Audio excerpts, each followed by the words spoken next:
जब हम लोग इतिहास के पन्ने खंगाल रहे थे तो कहा गया कि श्री बाबू श्री कृष्ण सिंह बिहार निर्माता 1937 में सत्ता संभालते हैं 1961 तक। तमाम विरोधों के बावजूद बहुत सारे महेश प्रसाद सिन्हा, के.वी. सहाय और अनुग्रह बाबू सब लोगों ने बड़े प्रयास कर लिए पर गद्दी नहीं हिली उनकी।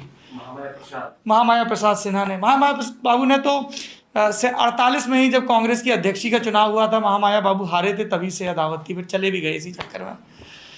तो बार बार ये बात आई कि श्री बाबू ने बेगूसराय को खूब दिया और कहा गया कि जो इंडस्ट्रियलाइजेशन जितना भी है, जैसा भी है, वो बिहार में सिर्फ बेगूसराय में है।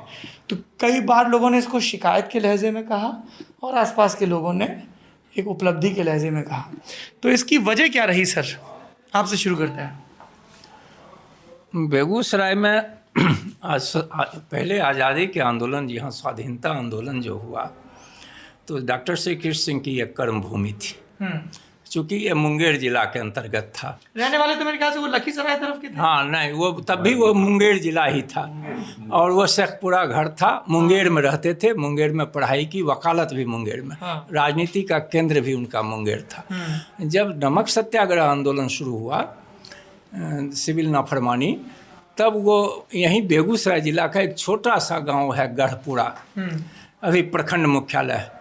तो गढ़पुरा में नोनिया जाति के लोग बड़ी तादाद में रहते थे और नमक बनाते थे वो मिट्टी से, जो नमकीन मिट्टी से। तो वही क्षेत्र नोनिया बोलते हैं। हाँ, इसीलिए, हाँ, नोनिया, हाँ, नून से नोनिया। अच्छा। इसी उनके लिए ये आदर्श क्षेत्र लगा कि वहाँ मैं पहुँचूँ तो वहाँ हम वास्तविक रूप से कानून को वहीं तोड़ सकता हूँ। ऐसे फॉर्मेलिटी होती कहीं, तो वहाँ से चले, बड़े माने दुर्धस्त रास्ते से गुजरते हुए गढ़पुरा पहुँचे मुंगेर से, और वहीं उन्होंने नमक सत्याग्रह शुरू किया।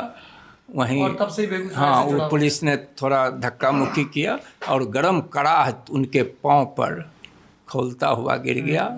तो स्वाभाविक रोष हुआ, काफ़ी हंगामा हुआ और उनकी ये एक माइलस्टोन हो गया उनके लाइफ के लिए, समझ लीजिए। उसके बाद ही जो चुनाव हुआ सेंट्रल असेंबली में भी चुन करके, उसके बाद ही तो वहीं से श्री बाबू की यात्रा शुरू हुई। तो बेगूसराय चूँकि एक कर्मभूमि, बेगूसराय ने उनको यश दिया, राजनीतिक वैधता दी, लोकप्रियता दी, तो ये सारी चीज़ें उनके जहन में जरूर रही होंगी। अच्छा। हाँ, और ये बात बताइए कि जो इससे जुड़ा हुआ सवाल है कि बिहार में इंडस्ट्रीज़, विपक्ष में जो होते हैं कहते हैं हम बहुत फैक्ट्रियां लगाएंगे, जो सत्ता पक्ष में हमारी सुशील मोदी जी से बात हुई, नीतीश कुमार, सबने बोला ये ज़मीन नहीं है, ये नहीं, वो नहीं।